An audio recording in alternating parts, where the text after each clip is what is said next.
Welcome back to Random History. I'm your navigator as we explore the little-known events and people that make history such an amazing subject. The events I delve into are probably not ones you learned about in school. These are the ones that when you do hear about them, you're likely to think that could not possibly be real. But they are. One of these subscription networks has a mini-series on the missions of the B-17 bombers flown in World War II. The B-17, or Flying Fortress, was a formidable aircraft. A typical B-17 Flying Fortress carried a crew of 10. Each crew member was vital to operate the aircraft effectively during bombing missions and defending against enemy fighters. The typical crew in a B-17 consisted of two pilots, the pilot and co-pilot. They were responsible for actually flying the aircraft. The navigator, who was responsible for keeping the plane on track and on time. The bombardier, who controlled the release of the bombs and operated the bomb site. He hung out mainly in the nose of the aircraft. The flight engineer, who also doubled as the top turret gunner, monitored the engines and mechanical systems, and then used the top turret gun when defense required it. The radio operator handled communications with other aircraft and ground control. The ball turret gunner operated the ball turret, which was located underneath the airplane, and that was used to defend the airplane from attacks coming from below. The tail gunner manned the machine guns at the rear of the aircraft to defend from rear attacks, which was typically the preferred location for German attacks on the B-17. Then a left and right waist gunner who operated the machine guns on each side of the aircraft to, again, add to the defense of the plane. Each crew member had specific roles in both offensive and defensive operations, contributing to the effectiveness and survivability of the B-17 in combat. Each plane lost meant at least 10 men dead or captured. During the course of the war, 4,700 B-17s were lost in combat. That means approximately 47,000 crew members had to be replaced to continue the fight. The Fortress was a durable aircraft. It could take an absolute beating and continue to fly. In this episode, we will hear about just how durable these planes could be. In general, navigators do not get much love or respect in the military. When I was in the Air Force, the government was paying large monetary bonuses to pilots to keep them from getting out and going to fly with the airlines. Navigators were part of the NBA, the non-bonus aviators. We did not get bonuses. In fact, many of us got riffed or reduced in force in 1992. So for today's hero segment, we will recognize the navigator who was commended for his actions. Our hero today is Second Lieutenant Joseph Sarnosky, a navigator on a B-17 called Old 666. His actions helped save the plane and the rest of her crew while on a reconnaissance mission in the Pacific. Unfortunately, Lieutenant Sarnosky died of his wounds he sustained in defending that aircraft. Today's main episode is about a B-17 Flying Fortress, World War II bomber that miraculously landed itself without a crew. This has become one of the most intriguing and debated events in the history of aviation. This eerie incident occurred during a period when air combat missions over Europe were grueling and losses were incredibly high. The B-17, known for its ruggedness and its ability to withstand extensive damage, earned a reputation as one of the most reliable bombers of the war. However, the tale of the ghost bomber stands out as one of the most unusual circumstances in which the aircraft actually landed itself without a soul on board. The B-17 Flying Fortress was a 4-engine heavy bomber developed by the Boeing company in the 1930s. It became a crucial asset to the United States Army Air Forces during World War II, primarily in the European theater, although there were some in the Pacific as well. The B-17 earned its nickname Flying Fortress because of its extensive defensive armament, which made it difficult for enemy fighters to attack safely. With its capacity to carry heavy bomb loads over long distances, the B-17 was integral to the Allied strategy of daylight precision bombing, targeting German industrial and military installations. The aircraft was designed to be durable and could continue flying even after sustaining significant damage, a characteristic that likely contributed to the events surrounding the Ghost Bomber. On 23 November 1944, the B-17 in question was part of a bombing raid over Nazi-occupied territory in Europe. The plane was returning from a mission targeting German oil refineries, a critical aspect of the Allies' strategy to cripple the Nazi war machine. This particular bomber belonged to the 91st Bomb Group, an experienced unit that had flown countless missions in the European theater.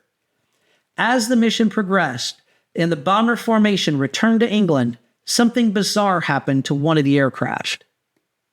At RAF Faldingworth in Lincolnshire, ground personnel noticed a lone B-17 bomber approaching the airfield.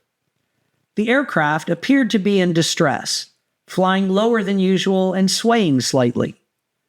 As the B-17 neared the runway, it seemed as though the crew was attempting to land. However, upon closer inspection, it became apparent that something was very wrong. The bomber was flying without anyone visibly controlling it.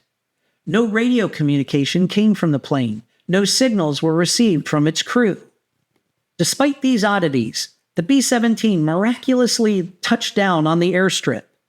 The landing, although rough, was successful enough that the aircraft came to a stop without sustaining serious damage. Ground personnel quickly approached the aircraft, expecting to find injured or unconscious crew members inside. Instead, they were greeted with an eerie silence. Upon entering the plane, the rescue team found that the B-17 was completely empty. Not a single crew member was on board. The discovery of the unmanned, fully operational B-17 raised many questions and led to a range of theories about what had happened. How could such a large bomber fly and land without a crew? Why had the crew abandoned the plane? Where were they? One of the prevailing theories is that the B-17 had sustained severe damage during its bombing run. It is believed that the crew bailed out over the North Sea or another nearby location after determining that the aircraft was no longer safe to fly. What makes this explanation more plausible is the known fact that many bomber crews would abandon their aircraft if it had sustained critical damage, hoping to parachute to safety and be rescued. However, what remains inexplicable is how the plane continued to fly on its own, navigate, and land relatively safely. Another possible explanation lies in the advanced autopilot technology that B-17 bombers were equipped with during the war. The Sperry autopilot was a state-of-the-art system for its time, allowing pilots to maintain level flight and control the plane's attitude and altitude with minimal manual input. It is conceivable that after the crew had bailed out, the autopilot continued to function, keeping the aircraft stable enough to return to England. Additionally, the fact that the plane landed suggested that it had descended gradually after running out of fuel, ultimately making somewhat a controlled crash landing. There are also suggestions that the bomber's structure, particularly its ability to stay airborne even when heavily damaged, contributed to the event. B-17s were known for their resilience, often returning to base with missing engines, large holes in the fuselage, or damaged control surfaces. In fact, there was even one airplane that a German fighter literally crashed into, nearly severing the tail, that made it back to its home base safely. This durability may have played a role in keeping the plane aloft long enough for it to reach the English coast. The Ghost Bomber incident remains an unsolved mystery in the annals of World War II aviation. The crew of the B-17 was eventually located, having parachuted out of the aircraft earlier in the mission. They reported that their plane had been heavily damaged by anti-aircraft fire during the bombing raid, forcing them to bail out. However, None of them could explain how the aircraft had continued to fly and land without them on board. For aviation historians, the story of the unmanned B-17 has become a symbol of the incredible durability of the Flying Fortress. The aircraft's ability to stay in the air, even in extreme circumstances, speaks to the ingenuity of its design and the bravery of the men who flew it. While the specifics of the event remain clouded in mystery, it has captured the imagination of both war veterans and aviation enthusiasts alike. Over time, the Ghost Bomber has been recounted in numerous books, documentaries, and articles, with each offering slightly different details and interpretations. What remains constant is the eerie nature of the event. A massive, empty warplane making its way back to base as if guided by some invisible hand. While the story of the B-17 that landed itself is one of the most dramatic instances of unmanned aircraft, it is not entirely unique in the history of World War II. There were several other incidents where aircraft returned to base without their crews, although few did so in such mysterious circumstances. Bomber missions during the war were fraught with danger, and it was not uncommon for damaged planes to be abandoned by their crews. In some cases, the aircraft would continue flying on their own for short distances before crashing. One of the more famous examples occurred with a B-24 Liberator bomber in 1943. After a bombing run over Germany, the aircraft was abandoned by its crew after it sustained heavy damage. However, the plane continued to fly for several hundred miles before crashing into the sea.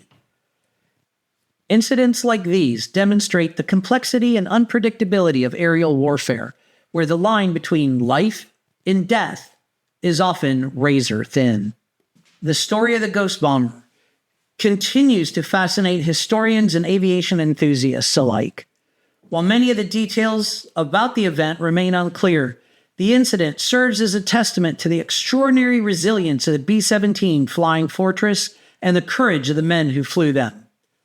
Whether guided by autopilot or by some quirk of fate, the bomber's safe return to base without a crew is a reminder of the strange and often inexplicable nature of wartime aviation.